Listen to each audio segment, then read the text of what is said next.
I don't look too exciting, do I? But I'm here not to talk about being exciting. I'm here to talk about something else, something important, actually more important than you might think to many of you. I was just viewing a video that Lyme had on YouTube, and it reminded me that there are persons in this world, here in the United States, who are suffering grievously because the CDC, Centers for Disease Control, has told us that there are probably 300,000 new cases of Lyme disease being initiated by tick bites in this country every year. Previously, the estimates had ranged from around 15,000 to 30,000 new cases a year. And the IDSA, the Infectious Disease Society of America, to whom the insurance companies look for guidance on treatments and paying for treatments and things such as that, in their official policies, say that chronic Lyme disease does not exist as a true treatable malady. They call it things like post-Lyme syndrome, and they say it's more of a emotional problem. People hear about Lyme disease and chronic Lyme disease, and so they decide that all their symptoms, even if they've had a true case of Lyme disease for which they have been treated 3 weeks or 2 weeks with doxycycline, that all their symptoms are not symptoms that are associated with a chronic form of Lyme disease. People who have had Lyme disease and have severe symptoms disagree. There are prominent authorities who disagree. There's no doubt about the fact that they do. But it's a situation where the money of the insurance companies carries more weight than the imperative that this country, the medical system in this country, should feel for alleviating suffering amongst those who are citizens of the United States. The problem is, if Lyme disease is going to be successfully treated in its chronic form, the treatment has to be over an extended period of time according to those who are Lyme literate, who aren't afraid to lose their licenses and instead are willing to treat their patients. The treatment can be very, very expensive and extensive. It can last 2, 3, 4, 5, 6, 8, perhaps even 10 years for some individuals. And one of the reasons for that length of treatment is because Borrelia burgdorferi manifests with many and varied symptoms, very, very much like syphilis caused by Treponema pallidum, another spirochete, did at one time. Dr. Alan McDonald, who has done had done a lot of research on Lyme disease, has described the kinds of symptomology associated with Lyme disease as just as variable as the symptomology that was associated with syphilis, which at one time was considered the worst disease in human experience, partially due to the fact that it could manifest in so many different ways.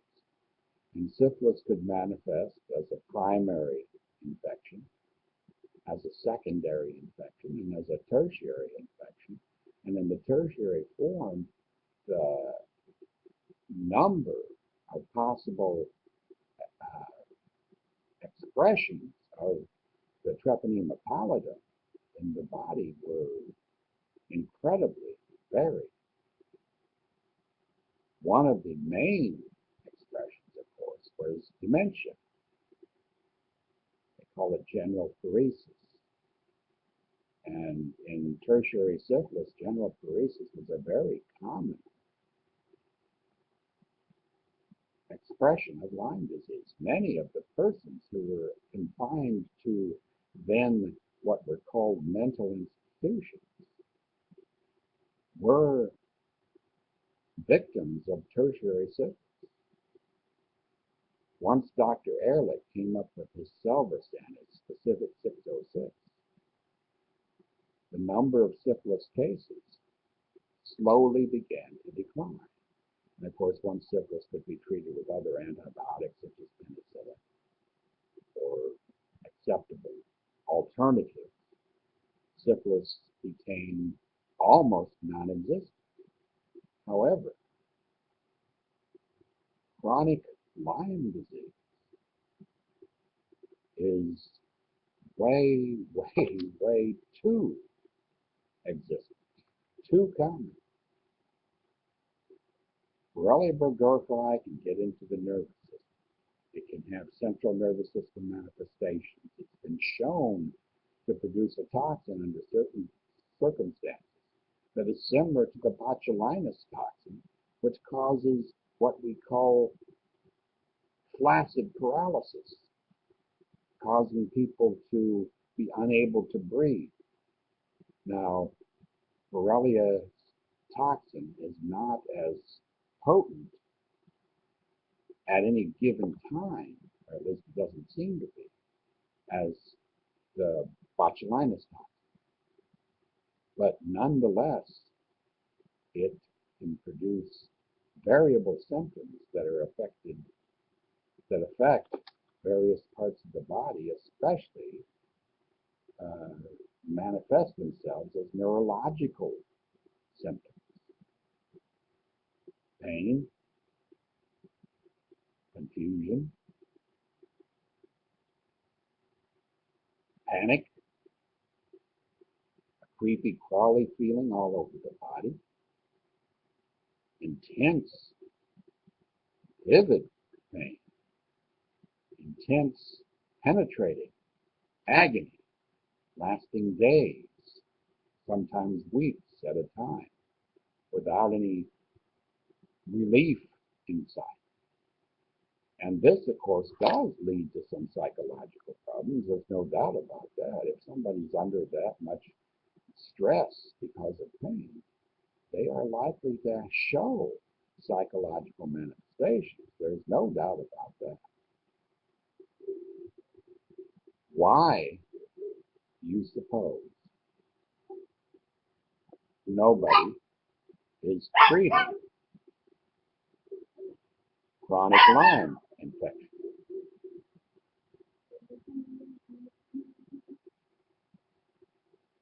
I believe the answer is due to the fact that that long term of treatment,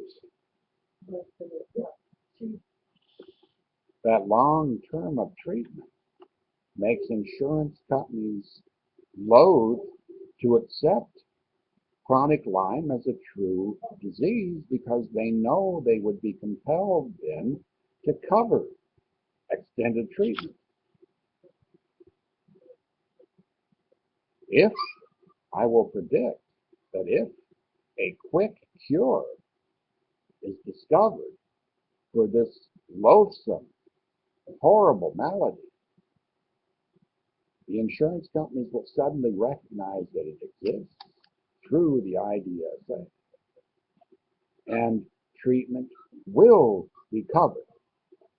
But these long-term periods of treatment with all sorts of experimental antibiotics and different things of that nature, which are used at this time by Lyme literate medical doctors, by others,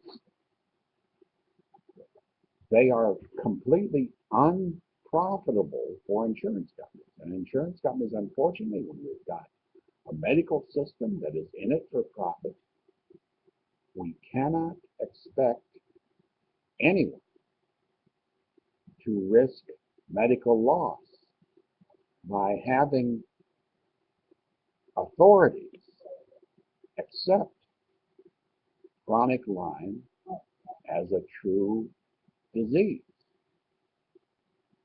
Many physicians have been found to be threatened with license removal, with license suspension, and a lot of other legal activities against them, directed against them, if they continue to recognize and treat what they call chronic Lyme disease. We need to get a united effort underway to cause our country to develop a single payer system. And one of the things we need to do under that single payer system, much more expanded than Obamacare, so-called Obamacare, what we need to do under the single payer system, it could be a system very much like what the senators and congressmen receive while they're in Congress, while they're in service, and also after they retire. Once this system is in place, there'll be a good chance that chronic Lyme infections and other chronic infections, which right now are not necessarily recognized as valid,